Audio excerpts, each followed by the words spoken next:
કોંગ્રેસ કાર્યાલય ખાતે બેઠકનો ધમધમાટ શરૂ થયો છે। પ્રદેશ કોંગ્રેસ પ્રમુખ શક્તિસિંહ ગોહિલની અધ્યક્ષતામાં બેઠક યોજવામાં આવશે। નગરપાલિકાના નિરીક્ષકો અને જિલ્લા પ્રમુખની બેઠક યોજવામાં આવશે। સ્થાનિક સ્વરાજ્યની ચૂંટણી ધ્યાનમાં રાખીને બેઠક બોલાવવામાં આવી છે।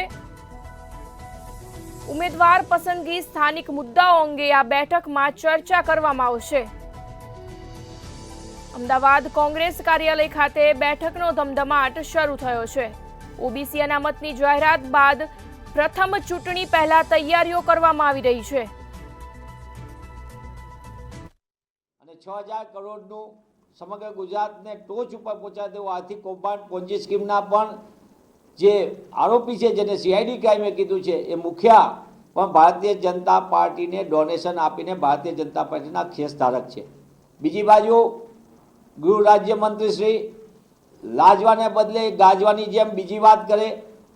પણ હું આપના માધ્યમથી કહું છું કે આપના પદાધિકારી પણ જો ઈડીની સાથે હોય, ઈડીની નકલી ટીમના સૂત્રધાર જેમ હોય, જો ગૃહ રાજ્યમંત્રી કહેતા હોય, તો એની સામે પણ કડક કાર્યવાહી થવી જોઈએ।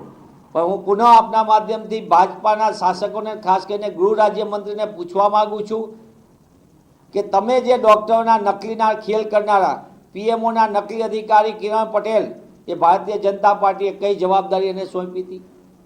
સીએમઓના અધિકારી નકલી બનીને લૂંટનું લાયસન્સ કરતા હતા, એને કઈ જવાબદારી સોંપી હતી? રસેશ ગુજરાતી ભાજપા સાથે સંકળાયેલા ઝોલાછાપ ડૉક્ટરોમાં નકલીમાં આવ્યો, એને શું જવાબદારી સોંપી હતી? ડ્રગ્સનો કારોબાર હોય કે પછી બીજે સોલ્યુશનના ભૂપેન્દ્રસિંહ હોય, એને કઈ રીતે આશીર્વાદ આપ્યા હતા? હિસાબ આપવો નથી ને વાળ પલટવાના નામે ગુજરાતની જનતાને ગુમરાહ કરવી છે। જવાબ તમારે આપવાનો છે, હિસાબ તમારે આપવાનો છે કે નકલીના લાયસન્સ ગુજરાતમાં ક્યારે બંધ થશે ને ક્યારે ગુજરાતીઓ લૂંટોમાંથી મુક્ત થશે, એનો હિસાબ ગૃહ રાજ્યમંત્રીએ આપવો જોઈએ।